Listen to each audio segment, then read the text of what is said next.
चलिए हम लोग कहाँ गए?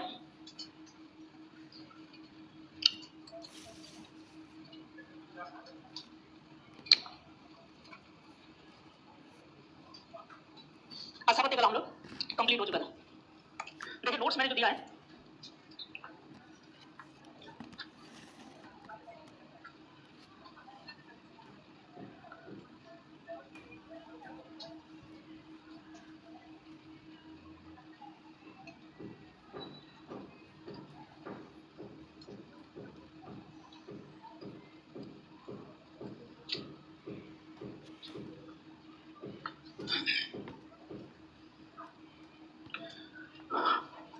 चलिए अब पूर्व मध्यकालीन धर्म एवं दर्शन।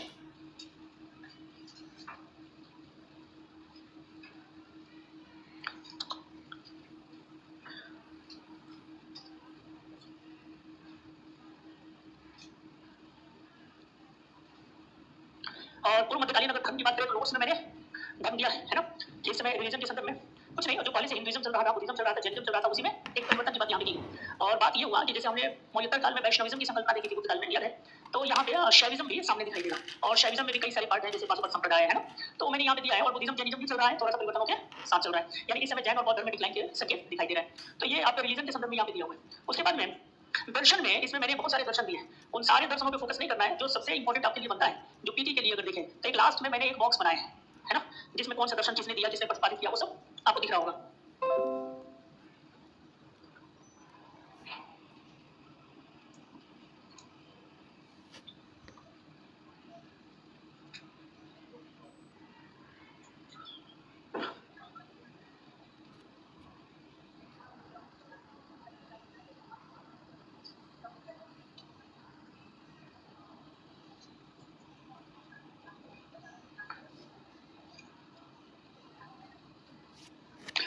देखिए थोड़ा समझ लीजिए,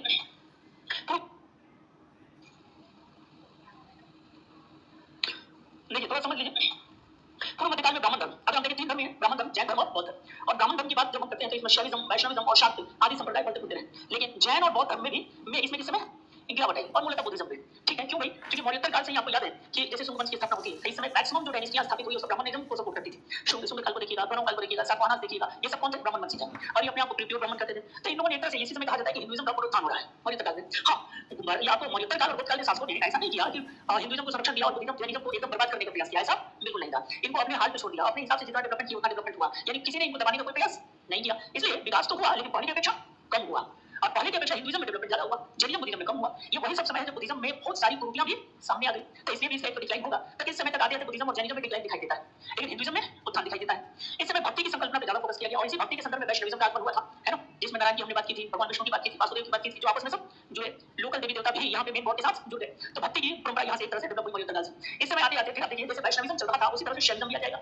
और शैविज्म में मतलब भगवान शिव को केंद्र में मानकर जो मत चला, उसी को हम शैविज्म कहते हैं। और भगवान विष्णु को केंद्र में रखकर जो मत चला, उसको वैष्णविज्म कहते हैं। शैविज्म भी इस समय कई उप संप्रदायों में बढ़ गया। जैसे शैविज्म में एक ग्रुप बना पाशुपत संप्रदाय, इसके संस्थापक लकुलिस माने जाते हैं। फिर उसी तरह से वीर शैव लिंगायत, ये लिंगायत है, लिंगायत संप्रदाय, इसके संस्थापक अल्ल प्रभु तथा वासु माने जाते हैं। ये कर्नाटक के क्षेत्र, कर्नाटक चुनाव में आप देखिएगा कि लिंगायत संप्रदाय की बड़ी भूमिका रहती है। सबसे ज्यादा लिंगायत की संख्या कर्नाटक में ही है, और इन्हीं के आधार पर वहां की सरकारें बनती रहती है। लिंगायत जिन्हें सपोर्ट कर देता है, उसकी सरकार बन जाती है।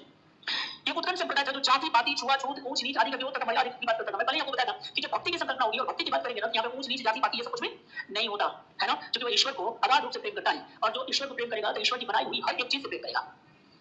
क्लियर है? इसमें बहुत ज्यादा कर्मकांड वगैरह की बात नहीं होती, सीधे ईश्वर को प्रसन्न करने का प्रयास किया जाता है। नहीं तो इसलिए भक्ति संत जो मिलेगी, इसी तरह से इस्लाम में सुफिज्म आएगा। भक्ति और सुफिज्म के दोनों की एक सेम विशेषता है कि ऊंच नीच जाति पाति छुआछूत से एकदम परे रहता है।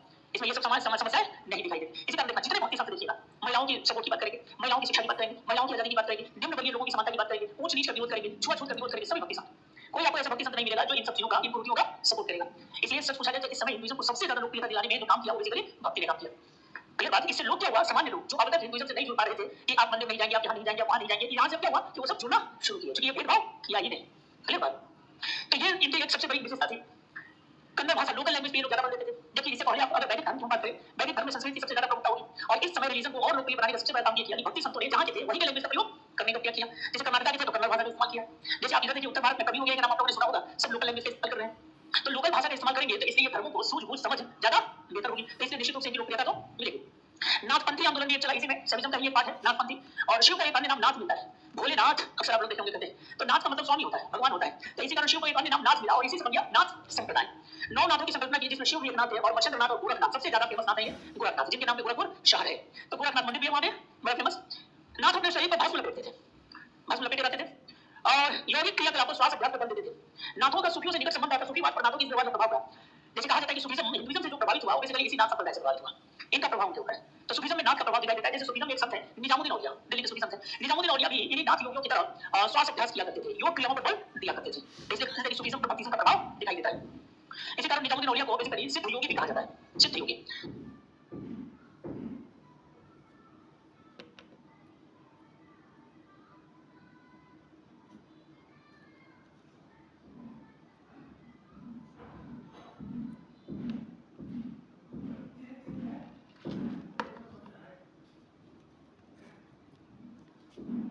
इसी कारण निजामुद्दीन औलिया को बेसिकली सिद्ध योगी भी कहा जाता है, सिद्ध योगी, क्योंकि योगियों की तरह वो अभ्यास किया करते थे। बौद्ध धर्म का पतन हुआ जिसके पीछे निम्न कारण थे, जैसे हिंदू धर्म की चुनौतियां, क्या क्या चुनौती मिला, और जैसे अवतारवाद की संकल्पना को कल में आ गया था। अब जैनिज्म और बुद्धिज्म जो आगे बढ़ रहा था तो मैंने आपको बताया था कि अवतारवाद की संकल्पना में क्या कर दिया गया कि गौतम बुद्ध, महावीर, स्वामी ये सब लोग कौन है, ऋषभ देव कौन है, तो भगवान विष्णु के अवतार है। तो अवतार तक सबको अपने में शामिल कर लिया गया। इसके कारण भी बुद्धिज्म और जैनिज्म की लोकप्रियता में कमी आती है। शंकराचार्य के उद्भव, अध्ययन औलिया को बेसिकली सिद्ध योगी भी कहा जाता है, सिद्ध योगी, क्योंकि योगियों की तरह वो अभ्यास किया करते थे। बौद्ध धर्म का पतन हुआ जिसके पीछे निम्न कारण थे, जैसे हिंदू धर्म की चुनौतियां, क्या क्या चुनौती मिला, तो जैसे अवतारवाद की संकल्पना को कल में आ गया था। अब जैनिज्म और बुद्धिज्म जो आगे बढ़ रहा था तो मैंने आपको बताया था कि अवतारवाद की संकल्पना में क्या कर दिया गया कि गौतम बुद्ध, महावीर, स्वामी ये सब लोग कौन है, ऋषभ देव कौन है, तो भगवान विष्णु के अवतार है।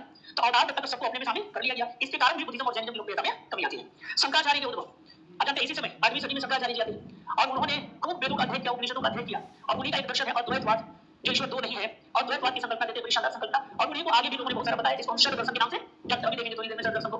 तो शंकराचार्य के उद्भव ने भी हिंदुइज्म को मजबूती प्रदान किया। ब्राह्मण ने ये वाह लिखिएगा, वाह आक्रमण सुना लीजिएगा, वाह आक्रमण यानी विदेशी आक्रमण, और विदेशी आक्रमण ने भी अपनी खूब भूमिका निभाई। जैसे विदेशी आक्रमण इस समय मुस्लिम आक्रमण खास करके, जैसे मोहम्मद बिन कासिम का आक्रमण, महमूद गजनवी का आक्रमण, मोहम्मद गोरी का आक्रमण। तो मुस्लिम आक्रमण से हिंदुइज्म को तो नुकसान नहीं पहुंचा, लेकिन जैनिज्म बुद्धिज्म खत्म हो गए। क्लियर बात। जैसे बुद्धिज्म के पतन में मैंने आप लोगों को बताया था बख्तियार खिलजी ने नालंदा में सिला मंडलों को बर्बाद किया और हजारों की संख्या में बौद्धों का हत्याकांड हुआ। तो इसलिए भी बौद्धों का पतन वाह आक्रमण के कारण होता है। व्यापार का पतन, क्योंकि बौद्ध और जैन धर्म को सबसे ज्यादा जो आर्थिक रूप से सपोर्ट करते थे वो बेसिकली कौन थे, व्यापारी थे। अब जब व्यापारियों में व्यापारी नहीं चलेगा, व्यापारी एकदम चौपट उठता है, तो कहां से किसी की मदद कर पाएगा, नहीं। जैसे मौर्य काल में, मौर्योत्तर काल में इतने बड़े बड़े स्तूप, बिहार ये सब बने, क्यों बने, क्योंकि व्यापार खूब फला फला पैसा था। अब इस समय जब व्यापारी चौपट हो गया तो फिर कहां से करेंगे। तो व्यापार का पतन होने से भी जैन और बौद्धों का पतन होता है। बौद्ध धर्म की आधारभूत मान्यताओं में दोषों का आना, जैसे जिन सिद्धांतों के नाम पर जैनिज्म बुद्धिज्म आया था वही सिद्धांत हो गए, नहीं, और उन सिद्धांतों को खोजने के कारण समस्या आई। तो जिस सिद्धांत के नाम पे आप आते और अगर उसी सिद्धांत को आप खोदेंगे, भूल जाएंगे, तो आपका पतन निश्चित रूप से होगा। अब यहाँ पे अगर हम बात करें दर्शन की बात करें तो कई सारे दर्शनों की बात की जाती है और ये दर्शन सब बेसिकली उपनिषदों पे आधारित दर्शन है, याद है, समस्त दर्शन उपनिषदों का सार है। क्लियर है। तो जितनी उपनिषदों की विचारधाराएं थी ना बेसिकली उसी के आधार पर ये सब कुछ हुआ, उसी के आधार पर आए, है ना। तो आप एक हेडिंग डालिएगा, थोड़ा सा कुछ यहाँ पे बात करेंगे, उसके बाद हम आगे बढ़ेंगे। याद है, समस्त दर्शन उपनिषदों का सार है। क्लियर है। तो जितनी उपनिषदों की विचारधाराएं थी ना बेसिकली उसी के आधार पर ये सब कुछ हुआ, उसी के आधार पर आए, है ना। तो आप एक हेडिंग डालिएगा, थोड़ा सा कुछ यहाँ पे बात करेंगे, उसके बाद हम आगे बढ़ेंगे। षड दर्शन, षड दर्शन,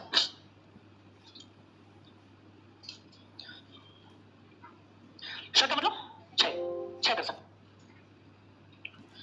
और इसको ऐसे लिखिए,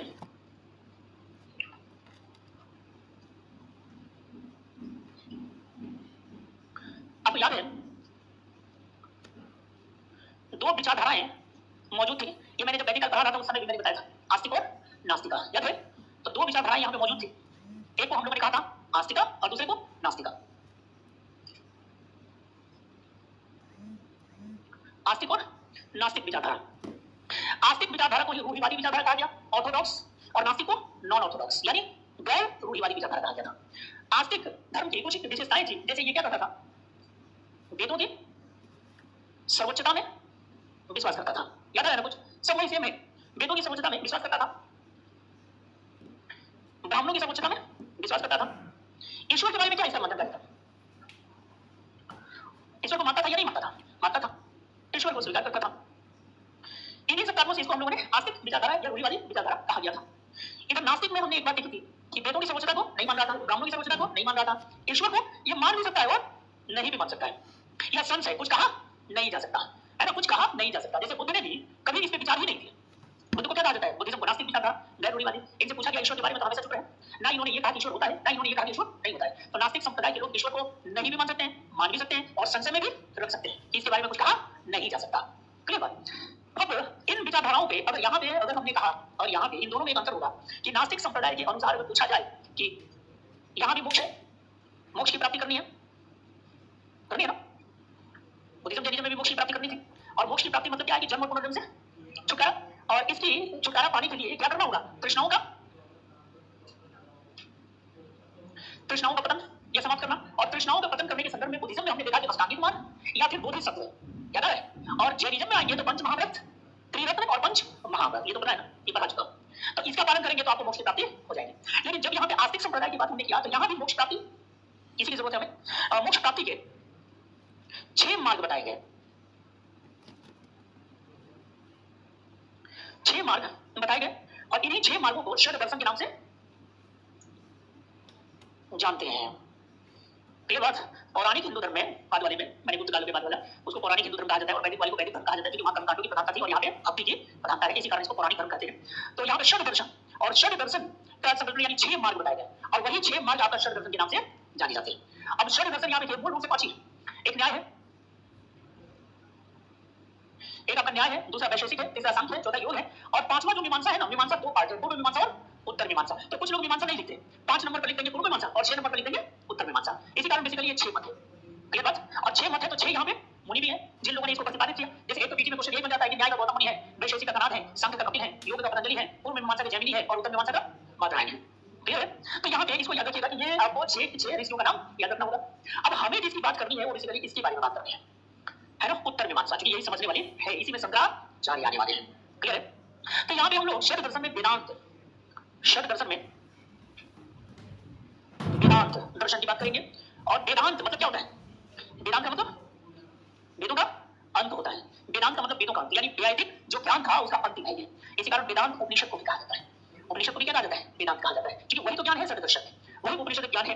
तो जैसे एक बात मैंने आपको बताऊं, जैसे वेदांत यानी उपनिषद की बात करें तो इसका मूल कॉन्सेप्ट क्या काम कर रहा था, क्या है उपनिषदों का ज्ञान क्या है। अब ज्ञान करने का मतलब यहाँ पे कि ये परमात्मा, जीवात्मा और जगत, इसी की तो कल्पना है, परमात्मा, जीवात्मा और जगत। तो वेदांत यानी उपनिषद क्या कहता है कि एक होता है ब्रह्मात्मा, ठीक है, और दूसरा होता है जीवात्मा, और तीसरा होता है जगत। ये 3 चीजें होती है, तो ब्रह्मांड में आपको 3 मिलेगा, एक ब्रह्म मिलेंगे, एक जीव मिलेंगे और एक जगत। जैसे ब्रह्म मतलब विश्व, सिंपल शब्द में बोलो, और जीवात्मा जैसे हम और आप, क्रिएचर्स, ये जीव, और जगत क्या, जिसमें हम सब हैं, जिस जगत में हम लोग संसार में हैं। तो इन तीनों का क्या रिलेशन है, यही यहाँ पे बात कर रहा था, किसका, वेद उपनिषद बात कर रहे थे। और इसने कहा कि इसी परमात्मा का प्रकटीकरण है जीवात्मा, क्लियर है ना। और इसी जीवात्मा का जब मिलन हो जाता है परमात्मा पे, तो इस प्रक्रिया को हम लोग क्या कहते हैं, मोक्ष कहते हैं। ये कौन कह रहा है, ये उपनिषद कह रहा है कि जब ये होता है तो इसी को हम लोग कहते हैं मोक्ष कहते हैं। और ये क्या हो रहा है, प्रकटीकरण हो रहा है, परमात्मा का जीवात्मा में प्रकटीकरण हो रहा है। और ये प्रकटीकरण कहाँ हो रहा है, जगत में। ये प्रकटीकरण कहाँ हो रहा है, जगत में। इसलिए बताओ ये तीनों एक दूसरे से जुड़े हुए हैं क्या, इन्हीं के संबंधों का अध्ययन है बेसिकली उपनिषद, कि परमात्मा क्या है, जीवात्मा क्या है और जगत क्या है। एक ईश्वर, एकदम सिंपल शब्दों में समझिए, परमात्मा ना समझ में तो समझिए ईश्वर है, जीवात्मा ना समझे तो समझिए जीव, हम और आप सारे प्राणी। जीव का मतलब खाली इंसान मत समझिएगा, जीव का मतलब जितने भी जीवित हैं, जितने जिनके अंदर भी जान है, सब जीवात्मा है ना। तो वो जीव, और इस परमात्मा का जीवात्मा में यानी ईश्वर जब जीव के रूप में सामने आता है तो वो कहाँ आएगा, कहीं ना कहीं आएगा ना, कहाँ आ रहा है, जगत में आ रहा है। तो इसी जगत में हम लोग पढ़ेंगे जन्म और पुनर्जन्म। याद है कुछ कि हमारा जीव का जन्म और पुनर्जन्म कहाँ हो रहा है, जगत में हो रहा है। किसका जन्म और पुनर्जन्म हो रहा है, जीवात्मा का। जीवात्मा किसका भाग है, परमात्मा का। पूरे उपनिषद का मूल आधार में बताया कि पूरे उपनिषदों में इसी का वर्णन है, यही उपनिषद ज्ञान है, ब्रह्म कौन, जीव कौन, जगत क्या।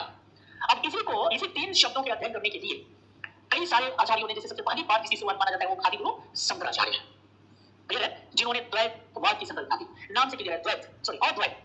द्वैत का मतलब क्या होता है, दो, और द्वैत का मतलब क्या होता है, जो दो नहीं। तो ये दो किसके बारे में कह रहे हैं, इसके बारे में। शंकराचार्य ने कहा कि ये कोई अलग नहीं है, ये सेम ही है, परमात्मा ही जीवात्मा है, जीवात्मा ही।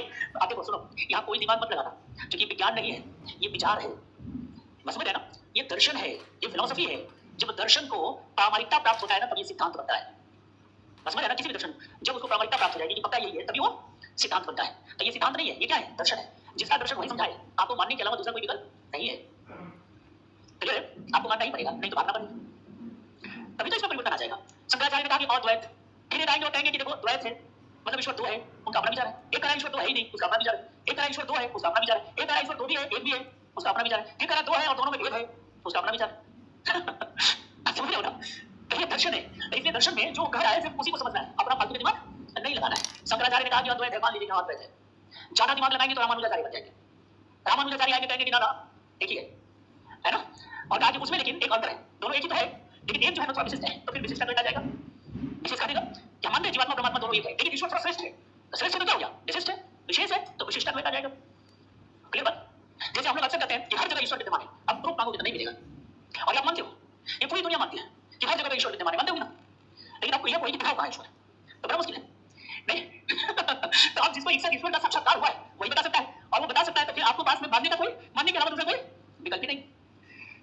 अब एक आधुनिक युग के संत हुए जिनका नाम है प्रदान चक्रवर्ती, नाम सुने होंगे, जिनको रामकृष्ण परमहंस कहा जाता है, विवेकानंद के गुरु। उनके बारे में कहा जाता है कि वो माँ का दर्शन उनको हुआ था, काली माँ का। और जब चाहते थे तब माँ का दर्शन, जब तक वो दर्शन नहीं करते थे तब तक उनको नींद नहीं आती थी, भोजन भी नहीं करते थे, यानी पर डे उनको माँ का दर्शन होता था। अब जहां तक कोई गए परमहंस से कहा माहिर था, ऐसा ही प्रश्न किए थे स्वामी विवेकानंद। तो अब हर कोई विवेकानंद नहीं हो सकता, एक गुरु जाकर उनको माँ का दर्शन कराएंगे। तो बाकी लोग, एक तो उन्हीं को दर्शन हुआ है, पूरे आधुनिक भारत में काली माँ का दर्शन करने वाले दो ही लोग पाए जाते हैं, एक रामकृष्ण परमहंस और दूसरे स्वामी विवेकानंद। अब हम लोगों को भरोसा करने के अलावा या तो मानेंगे और नहीं तो ये सब ऐसा ही बोलते होंगे, ये कैसे होना आपको तो मानना पड़ेगा, मानने के अलावा आपके पास में दूसरा कोई विकल्प है ही नहीं।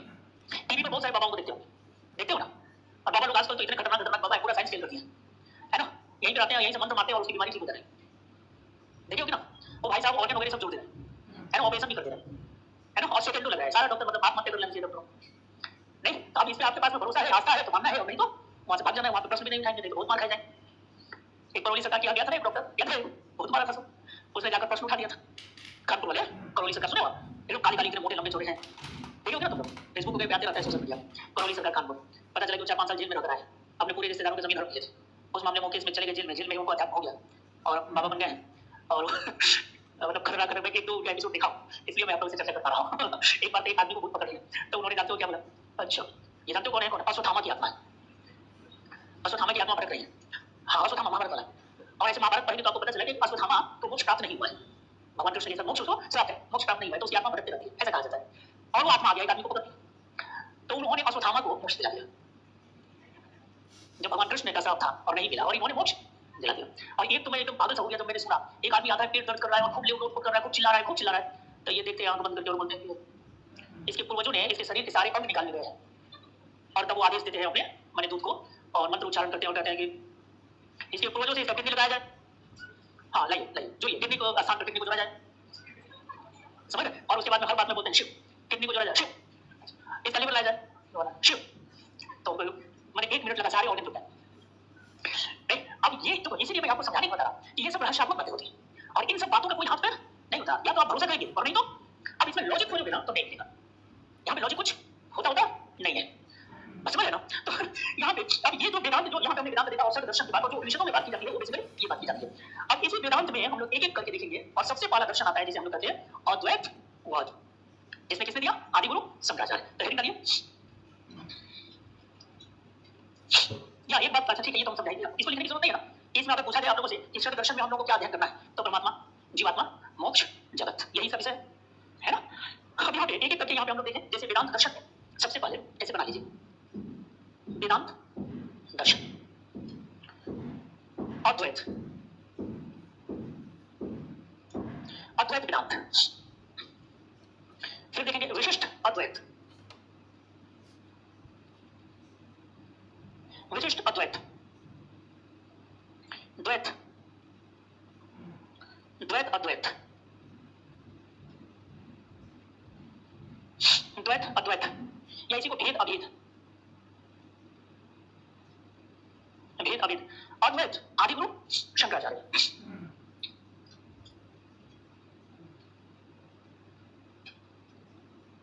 आदि गुरु शंकराचार्य, विशिष्टाद्वैत रामानुजाचार्य,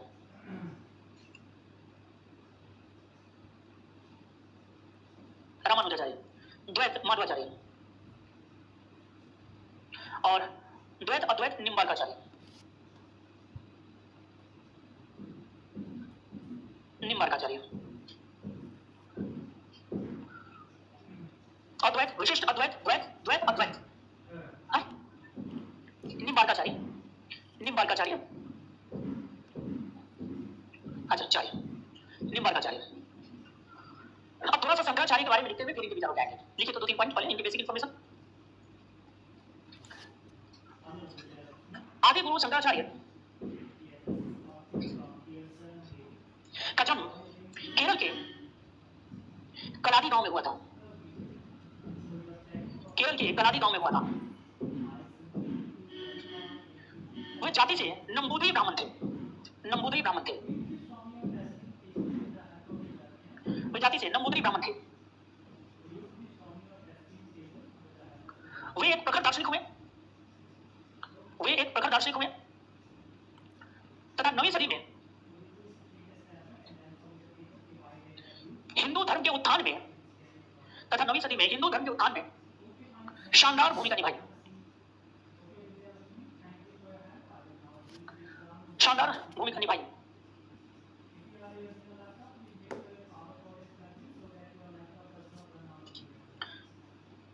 हिंदू धर्म के उत्थान के लिए उन्होंने 4 दिशाओं में वैष्णव मठों की स्थापना की। पीठ सुने होंगे आप लोग, 4 पीठ, 4 मठों की स्थापना की। और ऐसे बना लीजिएगा, उसके नीचे 4 मठों या वैष्णव मठों की स्थापना की। बद्रीनाथ, गोवर्धन पीठ,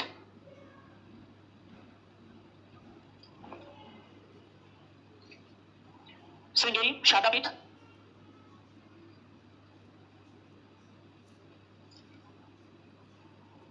शारदा पीठ,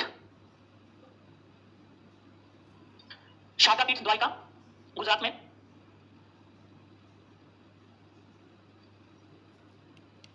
बद्रीनाथ कहां पे? उत्तराखंड, बहुत बढ़िया। गोवर्धन पीठ उड़ीसा पुरी, और श्रृंगेरी शारदा पीठ कर्नाटक। इसके नीचे ये अगला पॉइंट देखा गया, जैसे लिखा है उनका, इनके द्वारा स्थापित दर्शन को, इनके द्वारा स्थापित दर्शन को अद्वैत वेदांत दर्शन कहा जाता है। अद्वैत वेदांत दर्शन कहा जाता है।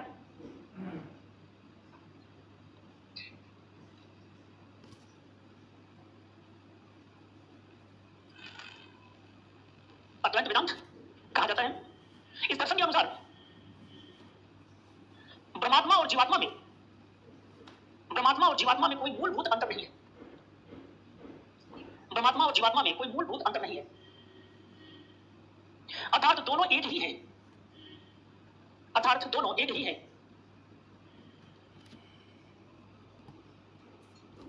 और उन्होंने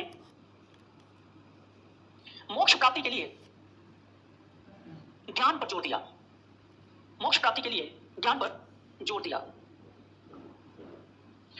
और ऐसे बनाइएगा,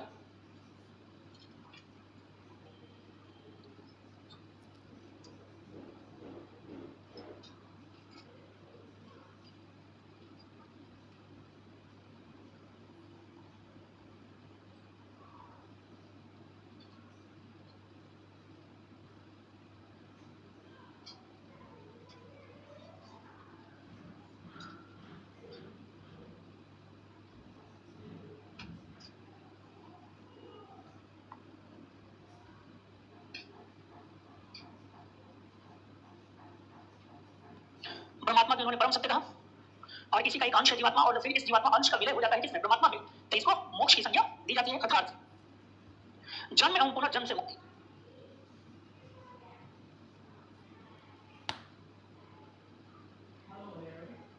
जन्म एवं पुनर्जन्म से मुक्ति। और इसके बाद इन्होंने क्या था कॉन्सेप्ट? जगत।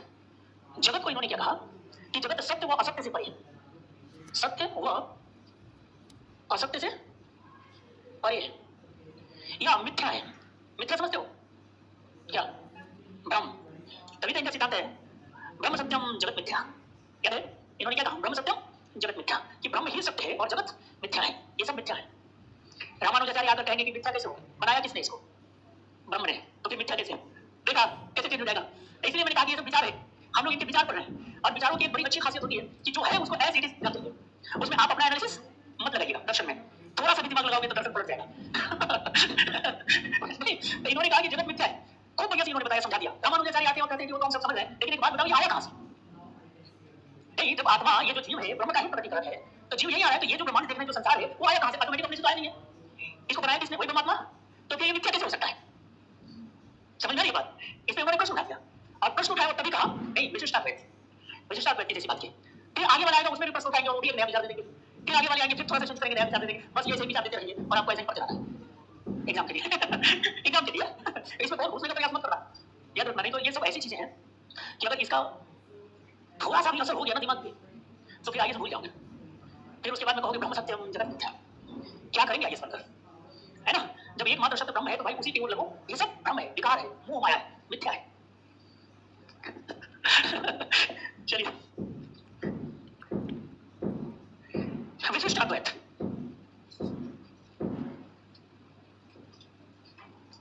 विशिष्ट अद्वैत इस दर्शन को प्रतिपादित करने वाले, इस दर्शन को प्रतिपादित करने वाले आचार्य रामानुज थे या रामानुजाचार्य थे? रामानुजाचार्य थे, जिनका जन्म 1017 में तमिलनाडु के श्री पेरुम्बुदूर, 1017 में तमिलनाडु के श्री पेरुम्बुदूर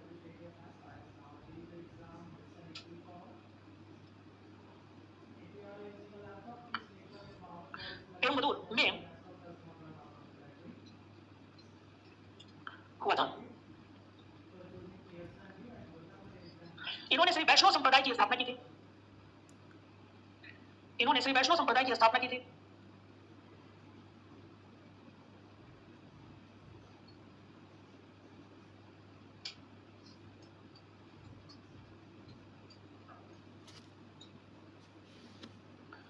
वैष्णव संप्रदाय की स्थापना की थी और इनके द्वारा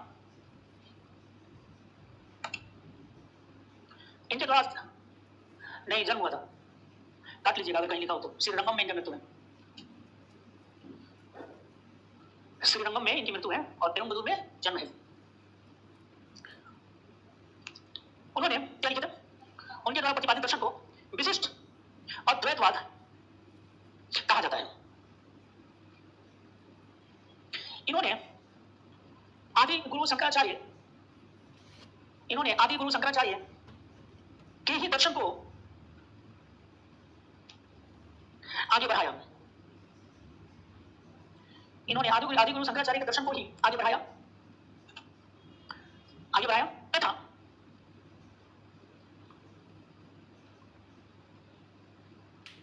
तथा इनके दर्शन में मोक्ष प्राप्ति पर बल नहीं था। मोक्ष प्राप्ति पर बल नहीं था, बल्कि इन्होंने पुनर्जन्म पर बल दिया। पुनर्जन्म पर बल दिया ताकि हर जन्म में भगवान तथा हर जन्म में भगवान विष्णु की भक्ति करें और उनके निकट बने रहें, समझे? इन्होंने ये कह दिया कि देखो ऐसा है कि ब्रह्मात्मा जीवात्मा तो है, लेकिन अब जब परमात्मा का प्रकटीकरण जीवात्मा में हो गया तो मोक्ष लेने की जरूरत नहीं है। मोक्ष लेने के बाद में फिर तो खत्म कहानी ना, इसलिए मोक्ष नहीं चाहिए, हमें बार बार जन्म लेना है। और हमारा प्रयास क्या होना चाहिए? परमात्मा में विलय नहीं, बल्कि भगवान विष्णु के निकट बने रहना, ताकि उनकी भक्ति करते रहे, हर जन्म मिले और हर जन्म में भगवान विष्णु की भक्ति करें। अब देखो थोड़ा सा अंतर हो गया ये, और कहते हैं कि क्योंकि वो क्या है, वो विशिष्ट है ना, तो इसलिए उसकी भक्ति करना ज्यादा जरूरी है। तो ये यहाँ पे मोक्ष की बात नहीं करते, ठीक, बने रहते हैं धरती पे आने के बाद में मोक्ष नहीं चाहिए, बार बार मरेंगे जन्म लेंगे, मरेंगे जन्म लेंगे, मरेंगे जन्म लेंगे, और क्या करेंगे? भगवान विष्णु की भक्ति करते रहेंगे। ठीक बात, ये इनका मत था। तो इसमें बनाइएगा इस तरह से, परमात्मा, जीवात्मा और जगत। परमात्मा, जीवात्मा और जगत, ये परमात्मा हो गया, जीवात्मा, और जीवात्मा अब मोक्ष नहीं देगा, है ना, इसका बार बार जन्म और पुनर्जन्म होता रहेगा। इसमें जीवात्मा में एक लाइन पहले लिखिएगा ऐसे, जीवात्मा ब्रह्म का ही अंश,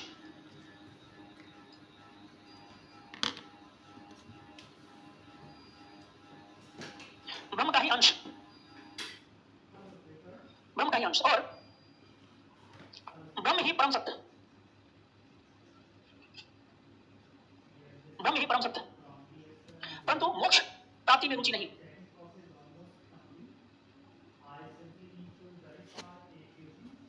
मोक्ष प्राप्ति में रुचि नहीं, तो जब मोक्ष प्राप्ति में रुचि नहीं, इसका मतलब क्या? अर्थात भगवान विष्णु की भक्ति, वो निकट बने रहना, वो निकट बने रहना, अर्थात आत्मा परमात्मा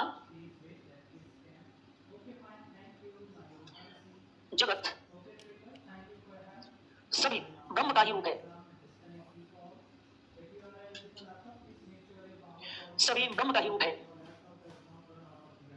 लेकिन परमात्मा विशेष है। इसी कारण इनके दर्शन को विशिष्ट अद्वैत कहा गया।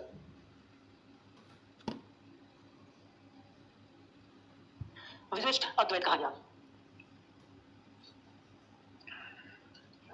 ठीक है। और जगत क्या कर रहा है? यहां पे क्या है? जन्म,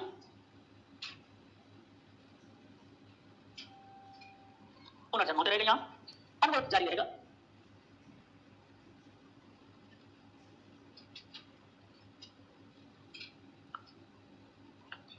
द्वैत वेदांत, द्वैत वेदांत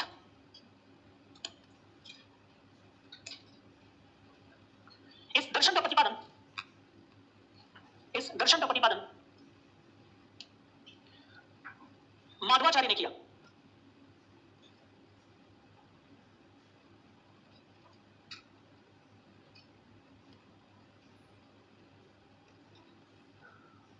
इस दर्शन के अनुसार यद्यपि जीवात्मा ब्रह्मात्मा से, ब्रह्मात्मा का ही रूप है, यद्यपि जीवात्मा ब्रह्मात्मा का ही रूप है, परंतु आधारभूत रूप से, परंतु आधारभूत रूप से उससे अलग है, परंतु आधारभूत रूप से उससे अलग है।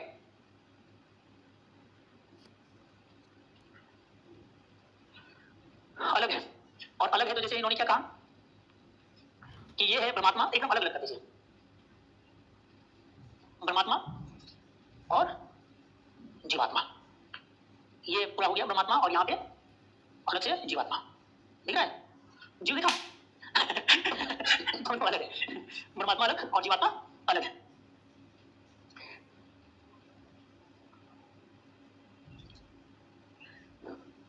अब हेडिंग करिए, द्वैत अद्वैत, द्वैत अद्वैत या भेद अभेद या भेदाभेद, भेद अभेद या भेदाभेद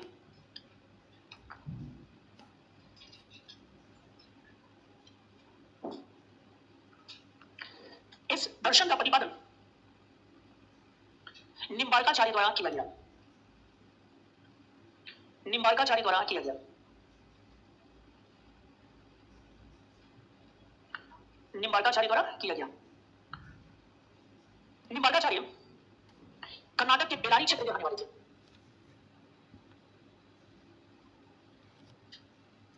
कर्नाटक के बेलारी क्षेत्र के रहने वाले थे, लेकिन इन्होंने अपना अधिकांश समय, लेकिन इन्होंने अपना अधिकांश समय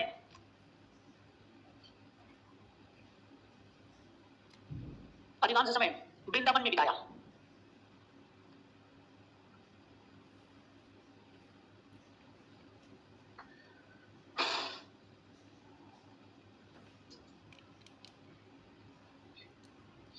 इन्होंने क्या कहा कि द्वैत या अद्वैत, द्वैत मतलब दो है और अद्वैत मतलब जो दो नहीं है, उसी को भेद और अभेद इस वजह से लिखिए।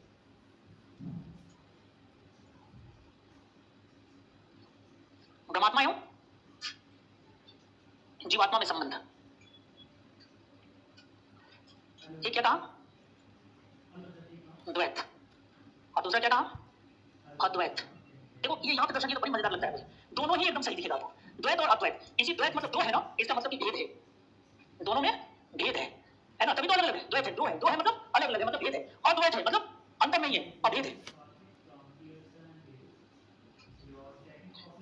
अब देखो यहाँ पे कहा कि भेद है, भेद है। जैसे सोना देखे हैं आप लोग, सोना देखा है और सोने की आभूषण दिखा है, दोनों ही सोना है ना, बहुत मस्ती छा रही है? तो दोनों ही सोना है, लेकिन दोनों में अंतर हो गया कि नहीं होता? एक सोना और एक सोने का आभूषण। तो इसी तरह कहता है कि जो परमात्मा है और परमात्मा मान लो सोना हो गया और जीवात्मा सोने का आभूषण है, नहीं तो उसी से बना है ना, फाइनली सोने से बना। दिखा रहा है कि इसलिए दोनों अलग अलग है। अब यहाँ पे 50 ग्राम सोना और यहाँ पे ऐसा आभूषण जो 50 ग्राम का है, जिसमें खूब नक्काशी की गई है, दोनों का कीमत एक ही होगा? अलग अलग हो जाएगा, लेकिन है तो सोना ही ना। तो वही कह रहा है कि दो है, जैसे कि सोना और सोने से बना आभूषण। इसमें लिखिए जैसे सोना और सोने का आभूषण।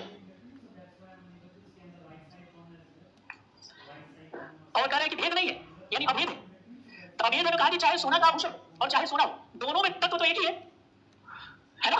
तत्व क्या है? सेम है। इसलिए बेसिकली दोनों एक ही है। अब देखो दोनों बात कर रहा है, और दोनों बात देखा जाए तो अपने अपने जगहों पर एकदम सही बैठ जा रहा है। तो इसमें लिखिएगा तत्व दोनों में स्वर्ण ही है।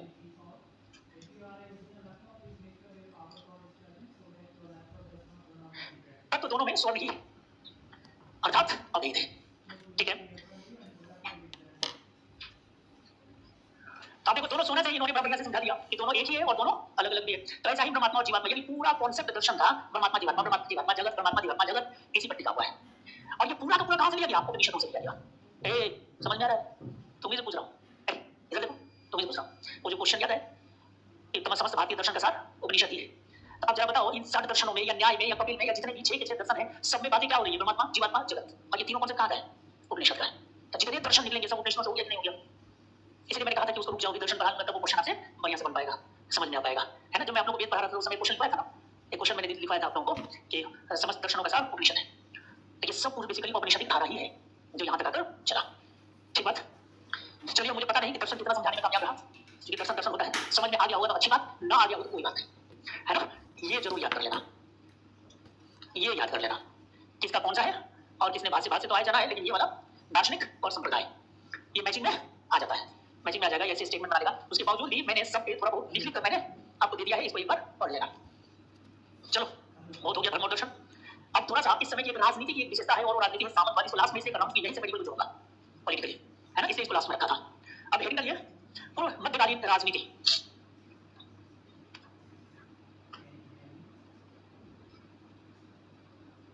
पूर्व मध्यकालीन राजनीति। अच्छा, नोट्स तुम लोग कैसे जो मैं यहाँ से देता हूँ और जो मैं लिखाता हूँ, दोनों का एंसेंबल कर रहे हो ना एक साथ? किसके बाद में क्या करना है कर रहे हो? आने तो ये अलग अलग थलग छोड़ देना, तो पता चलेगा कहाँ से क्या करो। क्योंकि अब देख रहे हैं कि कुछ एक ही टॉपिक में कुछ सब टॉपिक मैंने नोट्स दिया और कुछ सब टॉपिक्स मैंने लिखाया, तो उसी क्रम में अपना नोट्स को अरेंज करना, रिटन मटेरियल और प्लस ये। क्लियर? नहीं तो बाद में गड़बड़ हो जाएगा अगर इस समय नहीं बता। ठीक बात? पूर्व मध्यकालीन राजनीति। अब यहाँ पे देखो राजनीति की अगर हम बात करें तो क्या होगा? पूर्व मध्यकाल है, पूर्व मध्यकाल में कोई एक कोई केंद्रीय शक्ति नहीं है, और जब कोई केंद्रीय शक्ति नहीं है तो कोई एक राज्य को लेकर हम बात कर ही नहीं सकते, और अगर एक एक राज्य की बात करें तो कितने राज्यों की बात करेंगे, है ना? तो इसलिए जैसे हमने मौर्य काल में देखा, जैसे हमने गुप्त काल में देखा कि पूरा प्रशासनिक डिवीजन वगैरह हमने बात किया, उस तरह से यहाँ पे नहीं हो पाएगा। क्यों नहीं हो पाएगा? क्योंकि हर राज्य अपने थोड़े बहुत अंतर मिल जाएंगे, क्योंकि एक थोड़े थे यहाँ पे, कई सारे छोटे छोटे राजवंश थे, लेकिन इन सब में एक व्यवस्था जो बनी हुई वो राजनीति का, और वो था सामंतवाद की प्रवृत्ति। अब देखो ये सामंतवाद आया कैसे, फ्यूडलिज्म हुआ कैसे? जैसे एक बात समझिए, गुप्त काल था। गुप्त काल में आपको याद होगा कि अंतिम देश में आप देखिएगा कि गुप्त काल में इकोनॉमी का डिक्लाइन हुआ, याद है? क्योंकि इकोनॉमी के संदर्भ में सबसे बेहतरीन काल कोई था तो मौर्य काल था, और उसके बाद में अर्थव्यवस्था में गिरावट है, गुप्त काल में भी गिरावट शुरू हो गया, और अंत तक आते आते तो पूरी तरह से चौपट हो गया। मौर्य काल में जो अधिकारी होते थे उनको वेतन नगद दिया जाता था, नगद ही मिलता था, नगद पर में 48,000 पर 24,000 पर 12,000 पर ऐसे नगद दिया जाता था वेतन। गुप्त काल में आर्थिक स्थिति खराब होने के कारण नगद वेतन बंद कर दिया गया, और यहाँ पे भूमि वेतन के रूप में दी जाने लगी।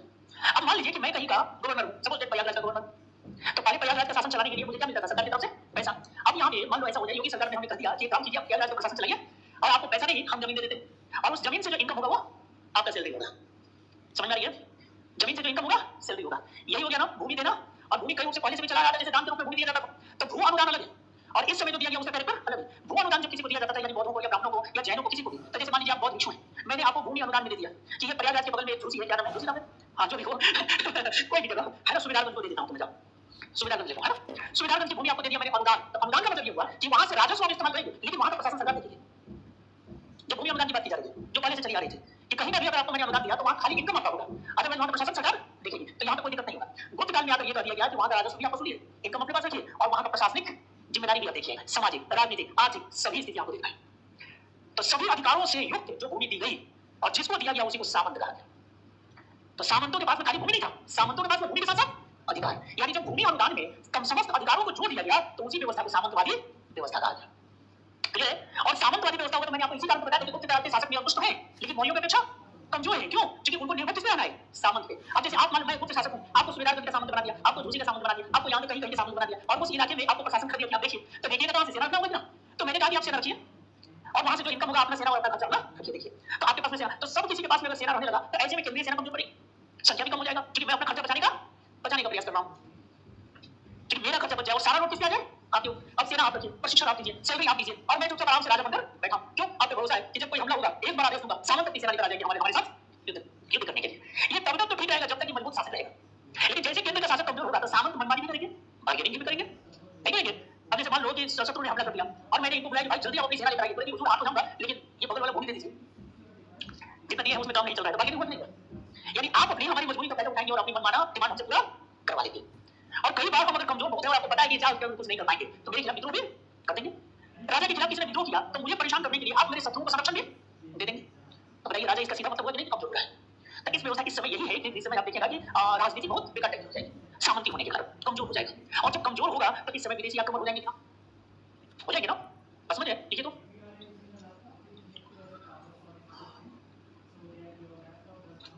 पूर्व मध्यकालीन राजनीति का स्वरूप, पूर्व मध्यकालीन राजनीति का स्वरूप निरंकुश राजतंत्रात्मक, निरंकुश राजतंत्रात्मक ब्रैकेट में लिखिएगा, बड़े राजाओं के मामले में, बड़े राजाओं के मामले में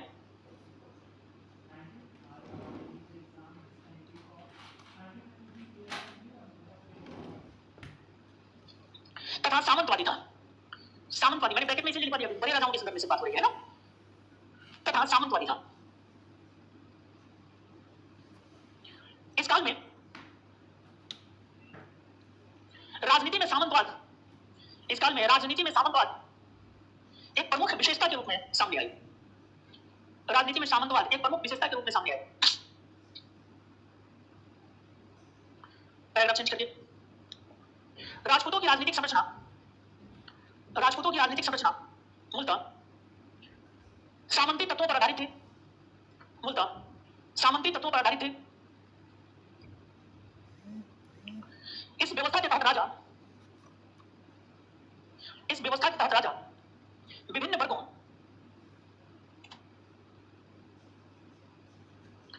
विभिन्न वर्गों ब्राह्मण, मंदिर, व्यापारी, अधिकारी, इस व्यवस्था के तहत राजा विभिन्न वर्गों ब्राह्मण, मंदिर, व्यापारी, अधिकारी आदि को भूमि अनुदान में देता था, को भूमि अनुदान में देता था। अनुदान भोगियों को, अनुदान भोगियों को राजा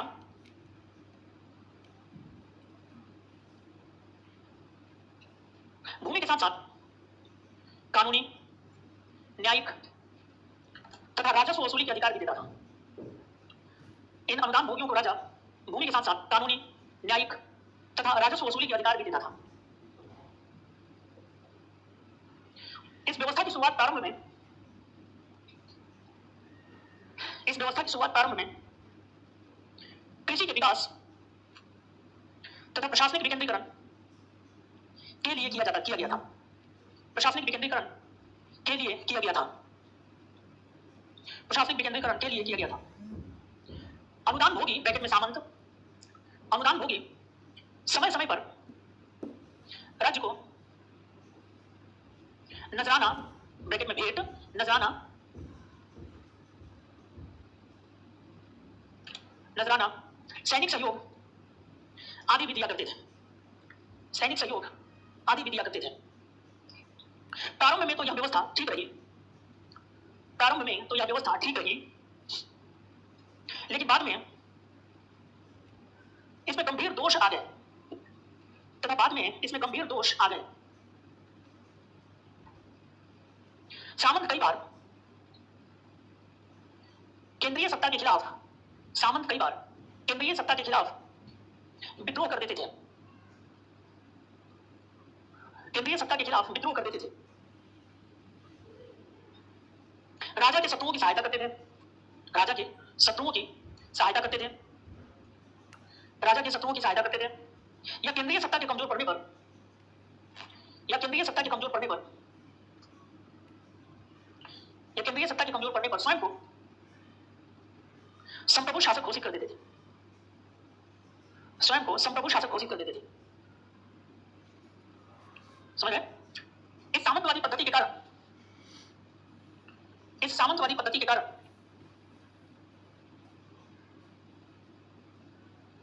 सामंतवादी पद्धति के कारण ही इस काल में कोई बड़ी शक्ति नहीं उभर पाई, कोई बड़ी शक्ति नहीं उभर पाई जो सबको एक राजनीतिक सत्ता, जो सबको एक राजनीतिक सत्ता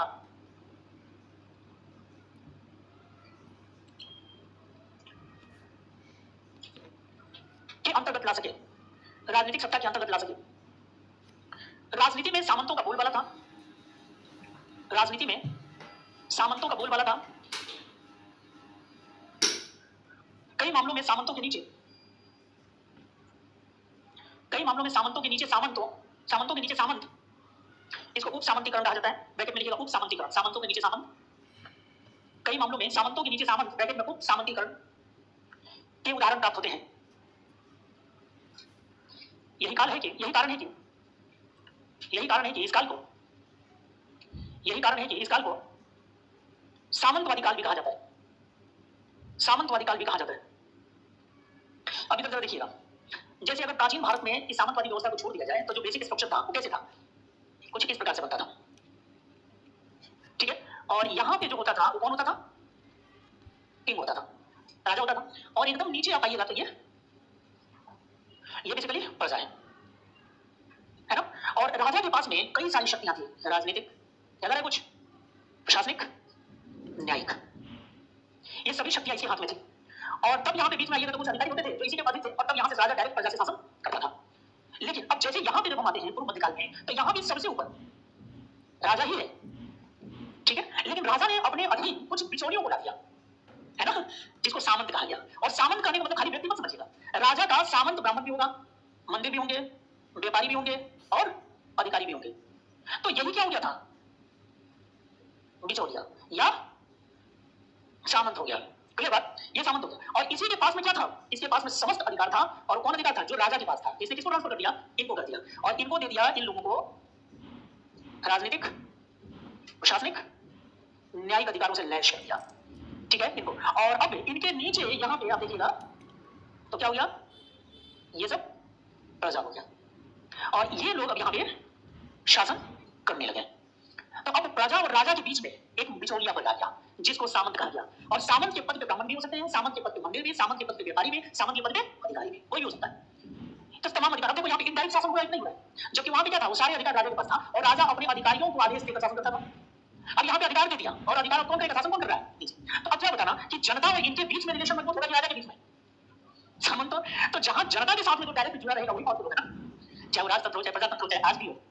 वह नेता जो जनता से जुड़ा रहता है, चाहे वो किसी पार्टी में चला जाए, निर्दलीय भी चुनाव लड़े, जीता है, मालूम है ना वो क्यों जीतता है, क्योंकि जनता पे उसकी पकड़ मजबूत होती है। नहीं, तो इसलिए यहाँ पे ये जो ब्राह्मण मंदिर, ब्राह्मण व्यापारी अधिकारी यानी सामंत वर्ग था, इसने यहाँ पे बहुत ज्यादा पावरफुल किया। दूसरा एक और इन लोगों ने काम किया कि अब जैसे ये हमने कहा कि ये बिचौलिया है या सामंत है,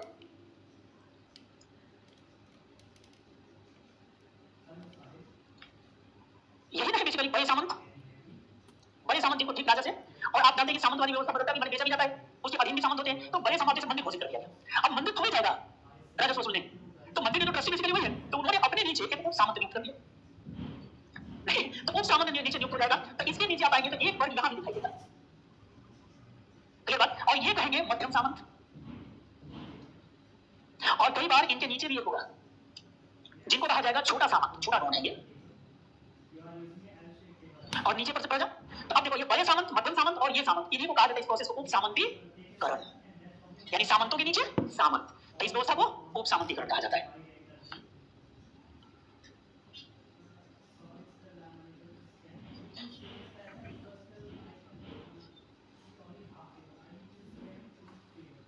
उप सामंतीकरण,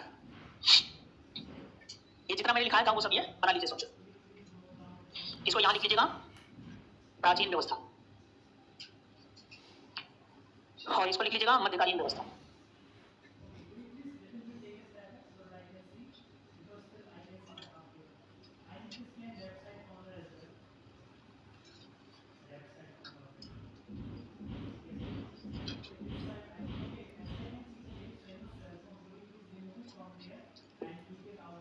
समझ में आई? ऑप्शनल पेपर अगर जिसका हिस्ट्री हो, ये बड़ा फेवरेट क्वेश्चन होता है मेंस में, सामंतवाद से आप क्या समझते हैं तथा इसने किस प्रकार से भारतीय व्यवस्था को प्रभावित किया, है ना। सामंतवाद के कारण क्या थे, सामंतवाद के प्रभाव क्या है, ऑप्शनल पेपर में खूब बढ़िया क्वेश्चन बनाता है। जीएस में अब तक तो यहाँ से क्वेश्चन नहीं है, लेकिन पीटी में क्वेश्चन बनता है, तो इसलिए सामंतवाद को समझना जरूरी है।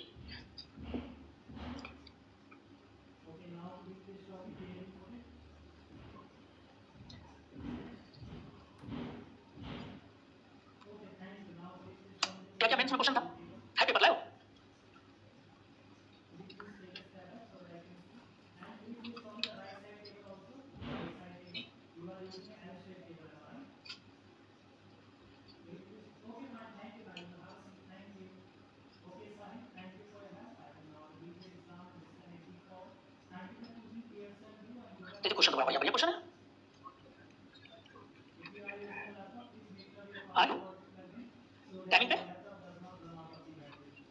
अरे तुम लोगों ने पढ़ा नहीं था शुरू में ना, पेपर पे नहीं देखा था यहाँ सबसे पहले टाइम 2 घंटे, मार्क्स 80 और 60 ये देखे थे। अब इससे आसान क्वेश्चन क्या आएगा, भारत में बौद्ध धर्म की सफलता के कारण बताइए, मौर्य साम्राज्य के पतन के कारणों का उल्लेख किया, ऐसा आईएएस में आएगा नहीं, लेकिन सिर्फ आप लोगों को कॉन्फिडेंस बढ़ाने के लिए कि आप लोग ऐसे, लेकिन इतना आसान आईएएस में नहीं आएगा। गुप्तों की सांस्कृतिक उपलब्धियों की समीक्षा करें, 3 क्वेश्चन छोड़ दो, बाकी के 3 क्वेश्चन आईएएस लेवल का है, और ये 3 तो इसलिए आसान दिया ताकि तुम लोग का कॉन्फिडेंस क्या क्वेश्चन हल हुआ है नहीं, और तब धीरे धीरे कठिनाई बढ़ेगा। और 14 क्वेश्चन सिंधु घाटी निवासियों को वैज्ञानिक, प्रौद्योगिक, साहित्यिक एवं कलात्मक प्रगति का उल्लेख करें, ये बढ़िया क्वेश्चन है। हालांकि ये सब हमने चर्चा किया है।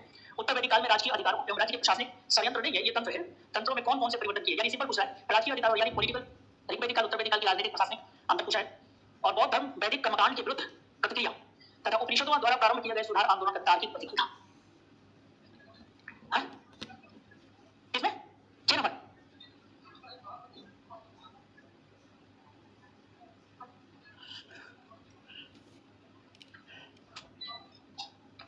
अच्छा ये ऊपर भी नहीं बताइए जी, 5 ही क्वेश्चन होगा, कितने लिखे, 6 लिखे, हाँ तो ठीक है, तो पहले 5 लिख दिए हो गए, हाँ अच्छा चलिए ठीक है। तो एक तो हालांकि आईएएस में ऐसे विकल्प मिलता नहीं है, लेकिन तुम लोग को फायदा मिल गया ना एक छोड़ने का, ये 6 कितने लोगों ने लिख दिया, 6 के 6, बहुत बढ़िया।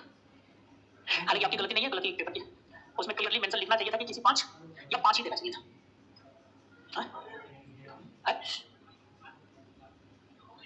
अच्छा तुम लिखे हो 6 इसलिए अब टेस्ट अब अभी आए मंडे को बताते हैं, थोड़ा सा देख लें कहाँ तक हुआ क्या हुआ।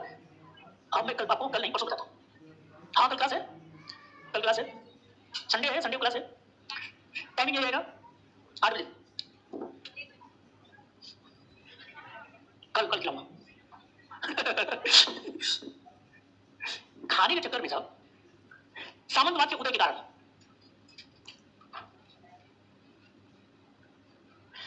सामंतवाद के उदय के कारण,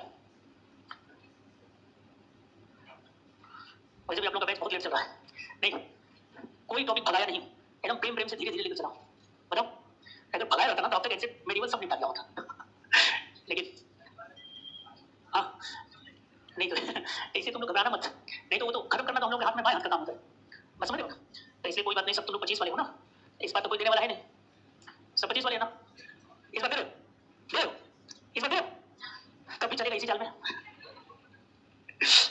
तो चलिए सामंतवाद के उदय के कारण, असल में इधर ध्यान इसलिए मुझे देना पड़ा क्योंकि प्राचीन पे फोकस ज्यादा है, इसलिए इसमें कोई भी सब टॉपिक मैंने छोड़ा नहीं, चाहे अगर नहीं लिखवाया हूँ क्लास में तो उसको रिटेल दिया, लेकिन दिया सब टॉपिक, एक एक टॉपिक का सब टॉपिक सारे मैंने कवर करने का प्रयास किया है, क्लियर है, खूब बस बार बार इसको खाली देखना है, रिवीजन करना है और एनसीईआरटी पे फोकस करना है, एनसीईआरटी के अलावा और कुछ किताब पढ़ने की जरूरत बिल्कुल नहीं है, और प्रैक्टिस को कीजिए। सामंतवाद के उदय के कारण जल्दी पॉइंट सिर्फ है, भूमि अनुदान,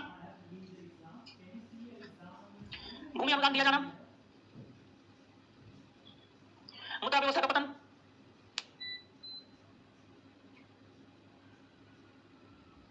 नवीकरण का पतन, अंतरराष्ट्रीय व्यापार का पतन,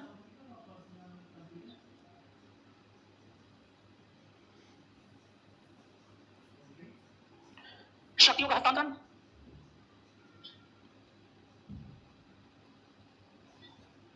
भूमि अनुदान के साथ, भूमि अनुदान के साथ, ठीक है। अब ये समझाने की मुझे जरूरत नहीं, सब आपको पता है ना, सामंतवाद के परिणाम, जजमानी प्रथा का उद्भव,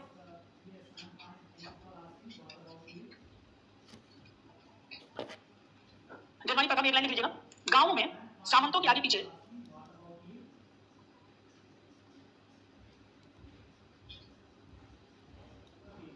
सामंतों के आगे पीछे परस्पर निर्भर ग्रामीण समुदाय, ग्रामीण समुदाय उसी को जजमानी प्रथा कहा जाता है। बंद समाज का उद्भव, बंद समाज का उद्भव, स्थानीय की प्रवृत्ति पर बल,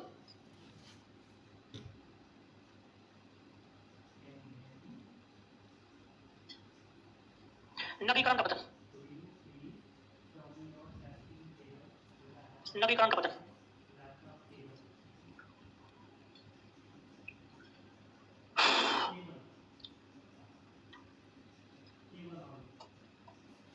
ठीक है, ये हुआ सामंत सामंतवाद, ठीक है, कि इसका परिणाम क्या निकला? आप देख सकते हो जजमानी प्रथा जैसे जो सामंत बना, खास करके अगर मान लीजिए ब्राह्मण, तो अगर ब्राह्मण को सामंत बना दिया गया तो ब्राह्मण पहले से भी समाज में सम्मानित थे, क्योंकि धार्मिक नेता वही थे और उनको न्यायिक अधिकार भी मिल गया, प्रशासनिक अधिकार भी मिल गया, तो सबसे पावरफुल व्यक्ति उस इलाके में हो जाएंगे ना।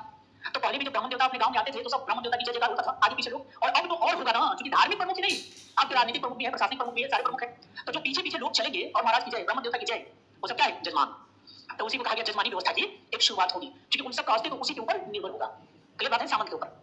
वन्य समाज, क्योंकि एक बात देखेंगे, सामंतवाद कृषि पर ज्यादा फोकस करता है, तो इसी कारण जब कृषि पे फोकस होगा तो व्यापार वाणिज्य में गिरावट होगी, और जब व्यापार वाणिज्य में गिरावट होगा तो खाली देखो याद रखना, जब व्यापार वाणिज्य में गिरावट होता है तो ये मतलब है कि खाली वस्तुओं का लेन देन प्रभावित होता है, आवागमन भी प्रभावित होता है, तो आवागमन प्रभावित होगा तो विचारों का आदान प्रदान भी प्रभावित होगा, और प्रभावित होगा तो वो समाज बंद हो जाएगा, है ना? क्योंकि कृषि व्यवस्था वाले में क्या है कि आत्मनिर्भर रहता है, बार्टर सिस्टम, चावल देकर गेहूं लेना, गेहूं देकर चावल लेना, तो आपस में ही सब काम चल जाएंगे। इसे बाहर से कॉन्टेक्ट रुकेगा, तो बाहर से कॉन्टेक्ट रुकेगा तो विचारों का कॉन्टेक्ट रुकेगा, है ना? नए नए प्रवृत्तियों का भी कॉन्टेक्ट रुकेगा, तो इसे सामंतवादी व्यवस्था में जो समाज होता है वो बंद समाज होता है, और व्यापार वाणिज्य वाला समाज में बेसिकली समाज कैसा होता है? ओपन समाज होता है ना? तो एक इसका परिणाम ये निकला कि इस समय का समाज कैसे होने लगा? बंद होने लगा। स्थानीय की प्रवृत्ति बबल, इसमें लोकलिटी पे ज्यादा फोकस किया जाता है, और लोकलिटी में जैसे कृषि, तो सामंतवाद की एक सबसे बड़ी विशेषता है कि कृषि को ये बढ़ावा देता है, कृषि व्यवस्था पर ये बढ़ावा देगा, बल देगा, लोकल मुद्दों पर इनका ध्यान ज्यादा रहेगा, और नवीकरण मतलब जब कृषि पर बल देंगे, व्यापार वाणिज्य पर बल नहीं होगा, तो व्यापार वाणिज्य में जब गिरावट होगा तो शहरों का भी कम होगा, और उसी सारी पतन को हम लोग क्या करते हैं? नवीकरण का पतन। तो ये सब यहाँ पे बेसिकली सामंतवादी व्यवस्था का एक कारण, सॉरी, परिणाम दिखाई देता है। अब अभी जो हमने आपको बताया 7th सेंचुरी से लेकर 12th सेंचुरी सी, मतलब 7वीं से लेकर 12वीं सदी तक का ये जो समाज है, ये जो समय है, इसी को हम लोग पूर्व मध्यकाल कहते हैं, यही है ना, प्री मेडिवल यानी पूर्व मध्यकाल। और पूर्व मध्यकाल के इसमें इस समय की दो विशेषता और है। एक, इस काल को हम लोग अंधकार का काल कहते हैं, अंधकार का काल कहा जाता है, और दूसरा इसे संघर्ष का युग कहा जाता है, संघर्ष का युग कहा जाता है। ये मेन स्टेप यहाँ पे समझिए इसको बढ़िया से, कि 7 से लेकर 12वीं सदी तक यानी गुप्तों के पतन से, गुप्तों तक काल के बाद से लेकर यहाँ हर्षा की मृत्यु के बाद, इसी कारण 7वीं शताब्दी लिया गया, तो 7वीं शताब्दी से लेकर 12वीं शताब्दी तक के काल को अंधकार का काल, और इसी को हम लोग संघर्ष का युग भी कहते हैं। आखिर इसे अंधकार का काल क्यों कहते हैं? ठीक है, डार्क एज इसे क्यों कहा जाता है? पूर्व मध्यकाल को बेसिकली डार्क एज कहा जाता है, तो आखिर इसे डार्क एज कहा क्यों क्यों कहा जाता है? कोई ना कोई तो कारण होगा इसके अंदर, तो कुछ पॉइंट्स है, एक एक पॉइंट देकर लिखते चलिए।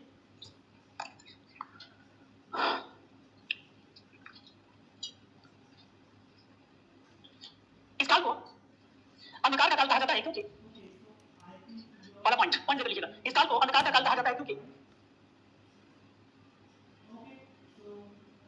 क्योंकि सामंतवाद के पक्ष में, क्योंकि सामंतवाद के पक्ष में राजाओं की केंद्रीय सत्ता का, सामंतवाद के पक्ष में राजाओं की केंद्रीय सत्ता का विकेंद्रीकरण का काल था, विकेंद्रीकरण का काल था, विकेंद्रीकरण का काल था। सामंतवाद के पक्ष में राजाओं की केंद्रीय सत्ता का विकेंद्रीकरण का काल था। इस समय सर्वाधिक शासक राजपूत थे, सर्वाधिक शासक राजपूत थे, इसलिए इस काल को राजपूत काल के नाम से भी जाना जाता है, इसलिए इस काल को राजपूत काल के नाम से भी जाना जाता है।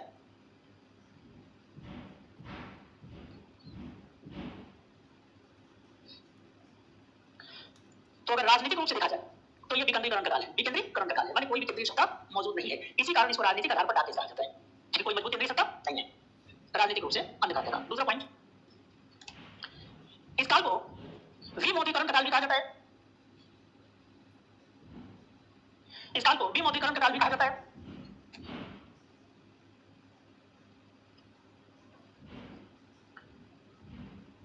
विमोदीकरण समझ रहे हो ना? क्या?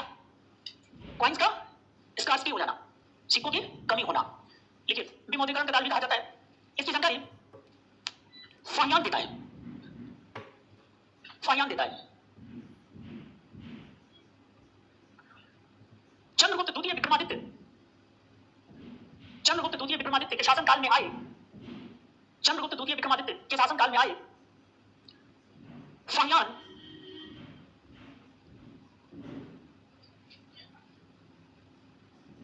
फाहियान दिन प्रतिदिन के लेन देन के लिए, दिन प्रतिदिन लेन देन के लिए सिक्कों के स्थान पर, सिक्कों के स्थान पर कौड़ियों का उल्लेख करता है। कौड़ी समझते हो ना? दिन प्रतिदिन के लेन देन के लिए सिक्कों के स्थान पर कौड़ियों का प्रयोग करता है। कौड़ी शंख की तरह पानी से छोटे छोटे होते हैं, है ना? उस कई बार तंत्र मंत्र में भी काम आता है, पूजा पद्धति में भी इस्तेमाल किया जाता है, हाँ खेला भी जाता है ना? बचपन जब तुम छोटे छोटे रहे होगे तो कौड़ी पहनाया भी जाता होगा, गले में या कमर में बांध दिया जाता था, नजर उजर ना लगे। और गांव में ओझा वगैरह नहीं होते, ओझा तांत्रिक, वो सब कौड़ी का खूब प्रयोग करते हैं। जैसे जाओगे तुम कहोगे कि अरे ओझा जी मेरा भैंस कहाँ गई, जरा पता कर दीजिए भैंस कहाँ गई, तो 4-5 कौड़ी लेगा और ऐसे जमीन पर बनाएगा चित्र वगैरह, है ना? और उसके बाद मंत्र मारेगा और कौड़ी को ऐसे गिराएगा, और उनमें से एक कौड़ी इधर भाग गया, तो भैंस तुम्हारी किसी दिशा में गई। बताओ जो कौड़ी इसका प्रयोग कॉइन्स के रूप में होने लगा, इसका सीधा मतलब कि कॉइन्स का वैल्यू हो दिया। नहीं, कहा गुप्तों के समय में सोना सबसे ज्यादा सोने के सिक्के थे और अंतिम समय यहाँ पे था कि बलि चंद्रगुप्त द्वितीय विक्रमादित्य के ही समय में सिक्कों के रूप में हम कौड़ियों का प्रयोग करने लगे। तो इसका सीधा मतलब हुआ कि नहीं कि सिक्कों ने अपनी स्थिति खो दी, है ना। ये बता रहा है कि इकोनॉमी में डिक्लाइन है, गिरावट है, यानी इस समय विमौद्रीकरण हुआ। क्लियर। तो विमौद्रीकरण का काल इसलिए भी कहा जाए तो इसे डार्क एज कहा जाता है ना, जिसकी जानकारी हमें फाइयान देता है। अगला तीसरा पॉइंट,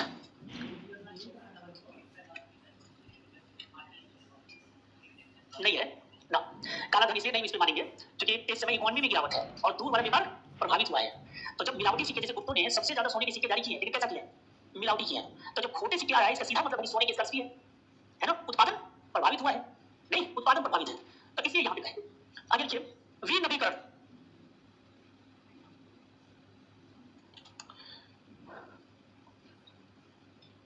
और विनवीकरण कैसे हुआ, जरा समझिए पहले। जैसे पहले ये मान लो ये पूरा का पूरा गुप्त साम्राज्य, समझिए पहले तब लिखिएगा, ये पूरा क्या है, गुप्त साम्राज्य। अब गुप्त साम्राज्य पूरा का पूरा है और यहाँ पे मान लो ये छोटे छोटे प्रांत हैं, इसमें हल्के हल्के सब ये छोटे छोटे प्रांत हैं, लेकिन ये प्रांत गुप्तों के अधीन ही तो है, मान लो छोटे छोटे प्रांत हैं जो गुप्तों के अधीन है।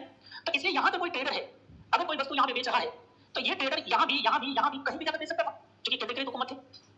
नहीं तो यहाँ वाला ये वाला ट्रेडर आया, यहाँ भी बेच दिया सामान, यहाँ भी बेच दिया सामान और यहाँ भी बेच दिया सामान, और कोई विशेष टैक्स चूंकि एक ही जगह देना है। अब क्या हुआ कि गुप्तों के बाद में स्थिति खराब हुई, डिसेंट्रलाइजेशन ऑफ पावर हुआ, छोटे छोटे नए नए राजपूत वंश स्थापित हुए, क्षेत्र उतना ही रहा लेकिन अब एकदम क्लियरली स्टेट बन गया, दिख रहा है ना। अब इस व्यापारी को, इस ट्रेडर को यहाँ जाकर सामान बेचना है, तो एक रात यहाँ पे टैक्स लगेगा ना। जैसे ये यहाँ प्रवेश करेगा तो ये भी टैक्स लगाएगा, यहाँ आएगा तो ये भी टैक्स लगाएगा, और यहाँ आएगा तो ये भी टैक्स लगाएगा। पहले एक ही जगह कर लगाना, अब डिसेंट्रलाइजेशन होने के कारण कई जगहों पे कर लगा, तो इसी को बहुकर प्रणाली कहते हैं। अब बहुकर प्रणाली होने के कारण 1 2 3 4 जगह पे कर लगा, ये वस्तु जो यहाँ पे 10 रुपए में बिक रही थी, क्या यहाँ भी 10 में बिकेगा, मान लो ना। तो यहाँ पता चला कि आते आते 50 रुपए होगा, तो ये दूर वाला व्यापार, अब व्यापारी कोई वहां से आकर यहाँ वस्तु बेच रहा है और यहाँ 50 रुपए में बिक रहा है, यहाँ का भी कोई व्यापारी जो होगा जो सेम वस्तु बना रहा होगा, ये 10 में बेच देगा, क्योंकि यही पे बेच रहा है। तो दूर वाला कोई व्यापारी आएगा सामान बेचने, नहीं आएगा ना। क्यों नहीं आ रहा है, क्योंकि मल्टीपल टैक्सेशन प्रणाली आ गया है, और मल्टीपल टैक्सेशन प्रणाली से वस्तु हो गई महंगी, और महंगी हो गई तो इनका बिकेगा ही नहीं। तो ये क्या दोबारा छोड़ो यार, तो यहीं से काम चला ले, यहाँ भी नहीं बिका, यहाँ से अब ये सोचेगा चलो अब नहीं आ रहा है, क्योंकि वहां जाने के बाद में भी सामान बिक नहीं रहा है, क्योंकि वहां के जो लोकल व्यापारी है वो हमसे सस्ते बेच रहा है। तो दूर व्यापार धीरे धीरे खत्म हो रहा है, खत्म हो जाएगा। तो खत्म हो जाएगा तो अब मान लो कि दूर व्यापार जब आ ही नहीं है, तो यहाँ पे लोकल है तो यहाँ पे मुद्रा भी चल सकता है और यहाँ पे बार्टर सिस्टम भी चल सकता है ना। लेकिन वो यहाँ से आता तो वो मुद्रा की बात करता ना, पैसा देता, और यही के लोग जो है वो चावल देकर गेहूं देकर चावल आपस में एक्सचेंज, तो बार्टर सिस्टम के बल यहाँ पे मिलेगा। और ये क्यों है, ये सब अपने अपने इलाके के सामान थे, ये तो समझ वाली व्यवस्था है। तो ये अपने आप में अलग, ये अपने आप में अलग, ये अपने आप में अलग। तो मल्टीपल कर प्रणाली से आने के कारण वस्तुएं महंगी हो गई, महंगी होने के कारण ये बेच नहीं पाएंगे, तो ये नहीं आएंगे तो व्यापार वारिस में कमी हुआ कि नहीं, और खास करके दूर वाला, और व्यापार वारिस में कम होगा तो फिर ये जो बड़े ट्रेड सेंटर के रूप में जो शहर स्थापित थे वो धीरे धीरे खत्म होंगे कि नहीं, होंगे ना। तो यही वो काल है जिस समय यहाँ पे विनवीकरण हमें दिखाई देने लगा, और किसके कारण दिख रहा है, बहुकर प्रणाली के कारण। और बहुकर प्रणाली क्यों आया है, सामंतवादी व्यवस्था होने के कारण। क्लियर बात, देखिए इसको, बहुकर प्रणाली ने सुदूर व्यापार, बहुकर प्रणाली सुदूर व्यापार, सुदूर मतलब दूर व्यापार, सुदूर व्यापार को पतन की ओर ले गया, सुदूर व्यापार को पतन की ओर ले गया, जिसके कारण सिक्कों की कमी हुई, तथा अर्थव्यवस्था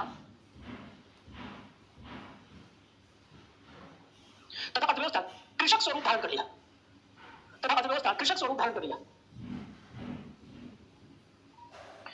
परिणाम स्वरूप नगरों का पतन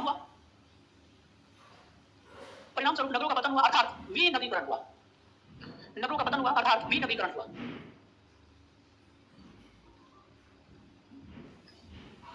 इसमें लिखिएगा अगला लाइन, चीनी यात्री वेनसांग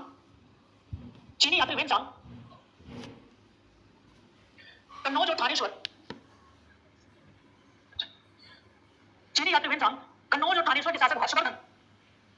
कन्नौज और थानेश्वर के शासक हर्षवर्धन के शासनकाल में भारत की यात्रा की, और जब उसने भारत के विभिन्न शहरों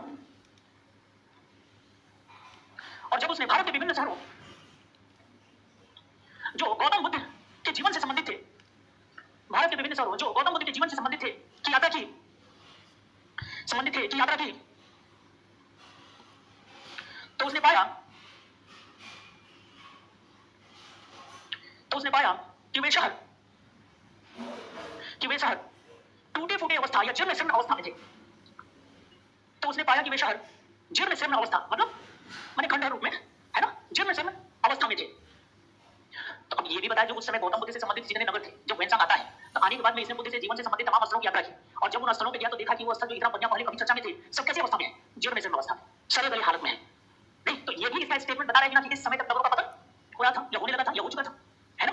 तो जैसे हमने आपको विमोद्रीकरण की जानकारी फाहियान से मिला और विनवीकरण की जानकारी वैंसांग से मिलता है, ये फैक्ट है। कॉन्सेप्ट ये है कि पूर्व मध्यकाल में विनवीकरण और विमोद्रीकरण हुआ, और फैक्ट क्या है कि वैंसांग और फाहियान के पतन, ये तो सपोर्ट कर रहा है, जानकारी दे रहा है एग्जांपल के रूप में। आगे लिखिए, कृषि पर तीसरा पॉइंट, तीसरा हो गया ना, चौथा, कृषि पर अत्यधिक बल।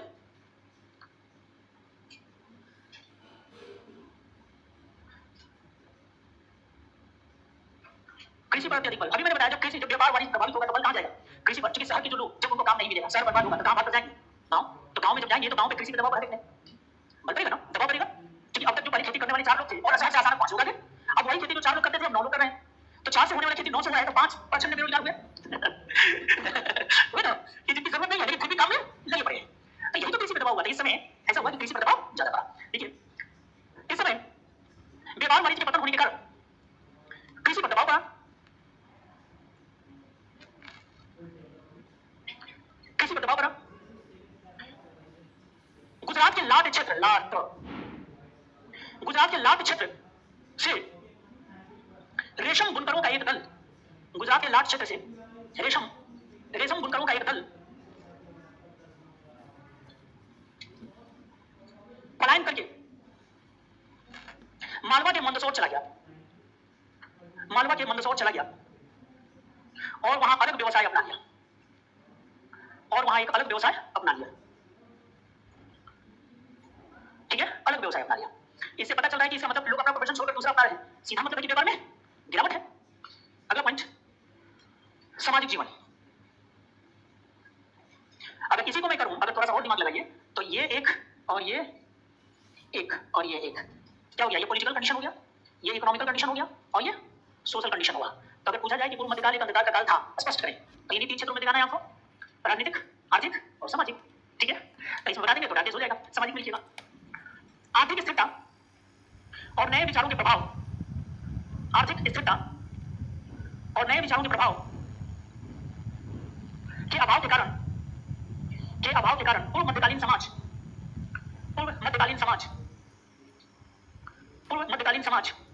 भी स्थिर हो गया और सामाजिक कुरीतियां जड़ जमाने लगी, अभी मैंने बताया था ना कि आर्थिक स्थिरता और नए विचारों के प्रभाव के अभाव के कारण जब हम एकदम बन जाएंगे, कंजर्वेटिव हो जाएंगे, कोई नया विचार एक्सेप्ट करने लायक नहीं रहेंगे, हम करेंगे ही नहीं, तो हमारा विचार संकुचित होते चला जाएगा। बताओ, नहीं बोलेगा ना। जैसे कई बार मैं कुछ बच्चों को देखता हूँ जो एकदम, जैसे यहाँ तो कम दिखता है, दिल्ली में खास करके, जो एकदम सुदूर ग्रामीण क्षेत्र से परिवेश से आए रहते हैं, बहुत सीधे साधे होते हैं बेचारे, है ना।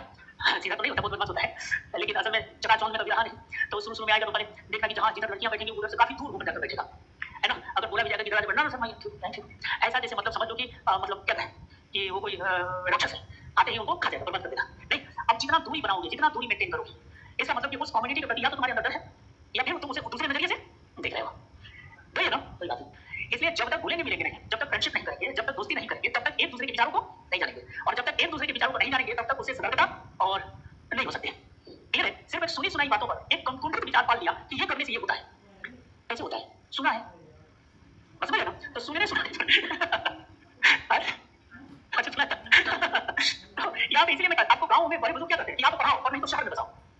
सुना इस तरह से, शहर में बसाने का मतलब क्यों, क्योंकि ऊंच नीच छुआछूत की भावनाएं शहर में कम होती है, गाँव में बहुत ज्यादा होती है। तो गाँव में अगर टिपिकल गाँव में अगर आता है तो वहाँ पे ये भावनाएं होंगी। अब जैसे इसी क्लास में इतने लंबे समय के बाद तो ध्यान होगा बहुत लोगों को, लेकिन जब पहली बार मिले होंगे तो तुम्हें खुद पता नहीं होगा कि मेरे बगल में बैठने वाला व्यक्ति किस जाति का है, किस धर्म का है, अभी भी नहीं पता, मत करना पता, सही कर रहा हूँ, ये सब बहुत गलत बात है। जैसे कुछ लोगों को मैं देखता हूँ जब तो क्या नाम है तो कहेगा राकेश, मेरे पूरा नाम, और पूछ नहीं रहा है कि आपकी जाति क्या है, तो इसलिए पूछ रहे आपका पूरा नाम अगर कोई पूछ दिया तो समझ जाना कि वो जाति वाली है। वो आपका पूरा नाम पूछकर जानना चाह रहा है कि आप किस कम्युनिटी से हैं, आप अपर क्लास हैं कि आप लोअर क्लास हैं, आप राजपूत हैं कि आप ब्राह्मण हैं कि वैश्य हैं या शूद्र हैं, इंसान नहीं समझा, है ना। और नहीं तो सिंपल क्या नाम है तो राकेश जी कैसे हैं, मेरा नाम महेश, है ना। और किसी को पूछना नाम पूछे तो कह रहे हो पूरा एकदम दम भर कर कहेगा समथिंग समथिंग समथिंग, है ना। राजेश कुमार सिंह पे ज्यादा बोल देगा, राजेश चतुर्वेदी उस पे ज्यादा बोल देगा, राजपूत उस पे ज्यादा बोल देगा, बताओ है कि ना। इस तरह से बोल देने का मतलब कि वो संकेत दे रहा है कि मैं कौन हूँ। हमें तो बाद में पता, हम तब सही तुम लोगों को बताऊं कि क्योंकि हम लोगों ने कभी ध्यान ही नहीं दिया। चंद्रशेखर आजाद का नाम सुना होगा? सब जगह हर जगह, और मैं बताता हूँ चंद्रशेखर आजाद नाम बोलते हैं हम लोग। एक रोज फेसबुक पे किसी ने पोस्ट किया चंद्रशेखर तिवारी, और तिवारी जी नहीं कोई पोस्ट किया था, वो मेरा स्टूडेंट है ना, तो चंद्रशेखर तिवारी ये एकदम, और तिवारी को अंडरलाइन करिए। ये बताने का मतलब क्या है कि आप ये बताने का प्रयास कर रहे हैं कि हम तिवारी हैं और तिवारी थे चंद्रशेखर आजाद। अरे मूर्खों, जिस व्यक्ति ने जाति व्यवस्था को खत्म करने के लिए अपने नाम के साथ अपनी जाति को हटा दिया, उन्होंने कहा आजाद हूं, आजाद रहूंगा। अब देखिए राम प्रसाद बिस्मिल वो भी ब्राह्मण थे, उन्होंने ब्राह्मण अपने टाइटल को हटाकर बिस्मिल लगाया, बिस्मिल लगाया, उन्होंने आजाद लगाया, और इसलिए लगाया ताकि हम जातियों में ना बटे रहे, हमारी पहचान एक हिंदुस्तानी के रूप में हो। बेचारे चंद्रशेखर आजाद की आत्मा रो रही होगी कि नहीं, कि जिस चीज को खत्म करने के लिए मैंने अपनी शहादत दे दी वही सब सुन कर रहा है। उन्होंने पूरे जीवन जब तक जिंदा रहा तब अपने आप को तिवारी नहीं कहा, हमेशा उन्होंने आजाद ही कहा, चंद्रशेखर या चंद्रशेखर आजाद, राम प्रसाद बिस्मिल कहा, कभी जाति सूचक शब्दों का प्रयोग नहीं किया। क्लियर है? आज के बाद में कोई नाम पूछे और जहां पूछे पूरा नाम हाँ नहीं बताना, बोला इधर आधा नाम से काम नहीं चल रहा है, आधा नाम से काम चलाने तो चलाओ, नहीं तो हाँ, नहीं तो 11.2 किलोमीटर प्रति सेकंड की रफ्तार से भाग जाओ वहां से, समझ लो। जैसे जैसे सामाजिक कुरीतियां दर्ज हमारे लगी, जैसे पर्दा सिस्टम, पता बाल विवाह, सती प्रथा, जाति कठोरता, छुआछूत इत्यादि इत्यादि। अब इन्हीं पृष्ठभूमि में पूरा मध्यकाल की सारी स्थिति मैंने बता दिया। अब इन्हीं पृष्ठभूमि में विदेशी आक्रमण होंगे, मोहम्मद बिन कासिम, महमूद गजनवी और मोहम्मद गौरी के रूप में। तो ऐसे एरो लगाइएगा उसके नीचे और एक लाइन नीचे। इन्हीं परिस्थितियों में तुर्क भारत आए, इन्हीं परिस्थितियों में तुर्क भारत आए,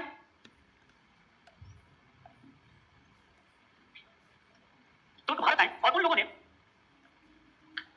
यहां के स्थानीय शासकों अर्थात राजपूत शासकों को पराजित करना शुरू किया,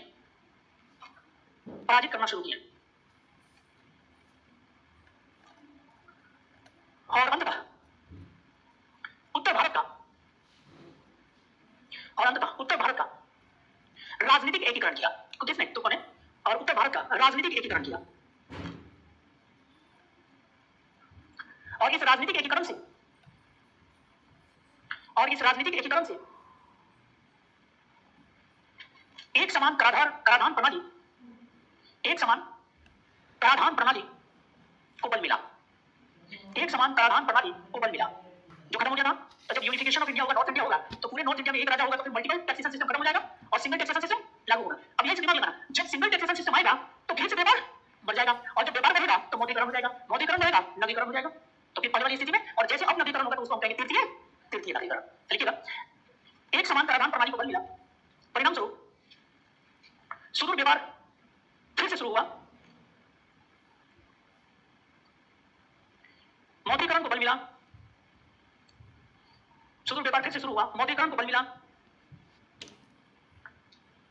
जैसे सल्तनत का सुल्तान इल्तुतमिश चांदी का टंका भारी लेनदेन के लिए तथा दिन प्रतिदिन के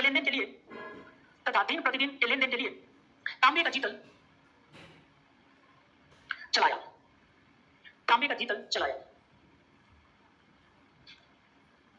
व्यापार वाणिज्य और विमुद्रीकरण में गति मिलने से मौद्रीकरण को गति मिलने से नवीकरण को बढ़ावा मिला, परिणाम स्वरूप तीसरा नवीकरण अस्तित्व में आया।